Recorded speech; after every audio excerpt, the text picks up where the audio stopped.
तो हम लोगों को बताते थे, लेटर भेजते थे गुरु साहब लोग, ये बयान और थाना से। जब उतना समय बोलते थे कि तुम्हारे बेटा को लाओ, बेटी को लाओ, इसको लाओ, उसको लाओ, ये सब कुछ बहाना बना के हमको मतलब बुलाए।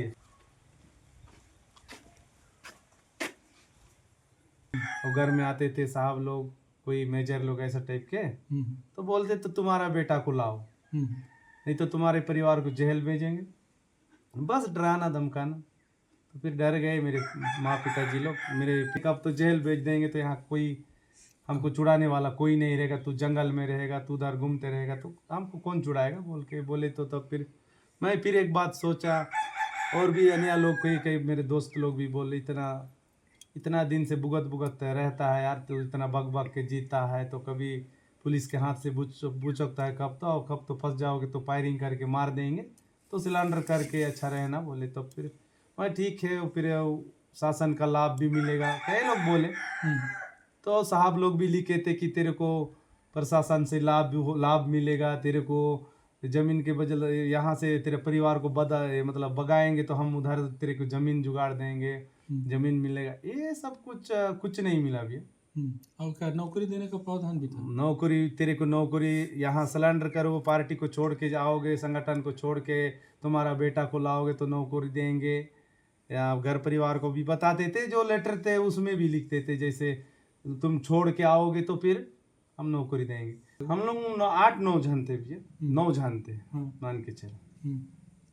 तो उसमें से राजबेड़ा के हैं, वो मड़ानार के हैं, इधर खेजें से हैं, से 3-4 गांव के हम लोग मिल के सिलेंडर किए।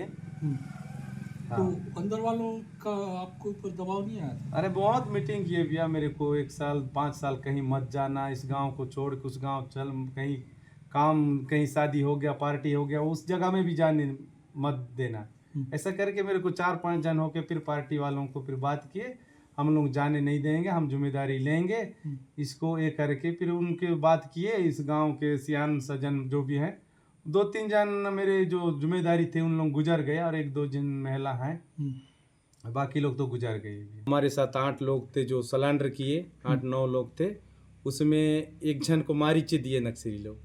अब वो भी पार्टी में था, वो भी कम से AC नंबर था, AC नंबर था भैया, वो भी एरिया कमेटी था। बेचारा गरम राजबेड़ा का है, वो भी रहा बेचारा, वो भी उधरी से शादी करके लाया था, 2 बच्चे हैं, छोटे छोटे हैं उसका भी। अब इस साल शायद एक जन 7वीं 8वीं पढ़ रहा है शायद, वो छोटा छोटा है। उसको बेचारा जवान मेरे साथ, मेरे उम्र का है, मेरे एज का है, उसको मार दिए बेचारे। उसका घर वाले आज भटक रही है, अब उसको भी तो नौकरी नहीं दिया गया है। जो पहले के जो सरकार जो लाभ दिया जाएगा, ऐसा लाभ मिल जाएगा, ये सारा चीज़ बोले हैं, लेकिन अभी तक लाभ नहीं दिया गया। इससे इस बात में मैं बहुत बुरी दुखी हूँ कि मैं इस क्षेत्र में इस लाभ को लूँगा करके सिलेंडर किया, लेकिन अभी तक मेरे को लाभ नहीं मिला। अभी भी मेरे को नींद नहीं आता है भैया, मेरे छोटे छोटे बच्चे हैं, कैसे पालें, कैसे, ये दुनिया भर का है। बाकी सरकार छोटे मोटे भी हमको बल 12,000 10,000 वाला तो नौकरी दिया जाता तो फिर बहुत अच्छा। धारा में जुड़े हैं, अच्छी बात है, जुड़ना अच्छी बात है, वो नक्सल विधियों को छोड़कर जुड़े, अच्छी बात है, लेकिन उसमें मैं वो नहीं करता हूँ। बाकी संदेह नहीं, मैं नहीं करता हूँ। बाकी इस चीज में है कि मतलब दुखित हो जाएंगे पक्का, ये 100% के साथ। हाँ, जो बोले हैं उसको वो करना चाहिए। हाँ, बोले हैं उस चीज को लाभ दिया जाता तो फिर इस दुखित में नहीं रहते इन लोग, इनका क्या है, सारे कष्ट दूर हो जाता।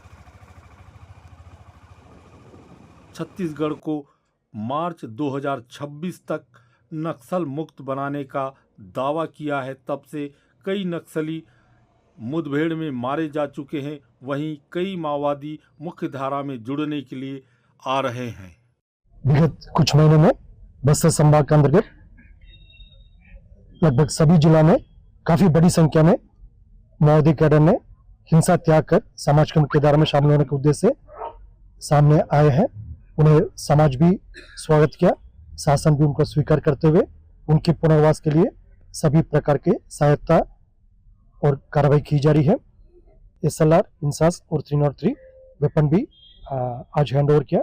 तीनों वेपन को हमने स्वीकार किया। आने वाला समय उसकी अग्रिम जो कानूनी कार्रवाई उस संबंध में भी की जाएगी। उद्देश्य ये रहता है कि सभी योजनाओं में हम लोग उनको सैचुरेट करें और सर्वप्रथम जो है हम उनके बर्थ सर्टिफिकेट से लेकर उनका फिर वोटर आईडी कार्ड हम उनको इनरोल करते हैं, फॉर्म 6 भरवाते हैं और फिर जैसे ये दोनों डॉक्यूमेंट बनते हैं फिर उसके आधार पे हम लोग बैंक अकाउंट खुलवाया जाता है और साथ ही साथ राशन कार्ड का भी जो है उनका प्रक्रिया हम में अंतर्गत हम उनको जारी कर देते हैं। धीरे धीरे मेन जो मुख्य दस्तावेज हैं ये 4-5 दस्तावेजों को लेते हुए, क्योंकि सभी स्कीम्स में ये मेन चीजें रहती हैं।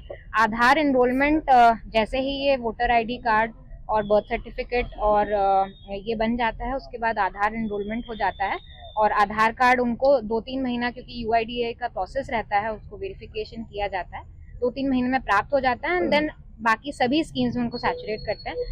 आपको पता भी होगा कि प्रधानमंत्री आवास के अंतर्गत भी एक स्पेशल स्कीम इनके लिए सभी जो पुनर्वासित नक्सली हैं उनके लिए जहां पिछले वर्ष सिर्फ 16 सरेंडर थे, इस वर्ष 287 लोग आ चुके हैं मुख्य धारा में। तो एक बहुत पॉजिटिव डेवलपमेंट है। खासकर हमारे जो कुतुल एरिया कमेटी के LOS के सभी सदस्य सरेंडर कर चुके हैं, कंपनी 1 के भी सभी सरेंडर कर चुके हैं। तो जो माड़ डिवीज़न है वो मोटा मोटा नक्सल मुक्त, कुछ स्मॉल पॉकेट्स में अभी भी कुछ गतिविधि है और आपके इस प्लेटफॉर्म के माध्यम से मैं उनसे भी अनुरोध करूंगा कि जल्द से जल्द आकर पुनर्वास करें और मुख्य धारा में जुड़ें।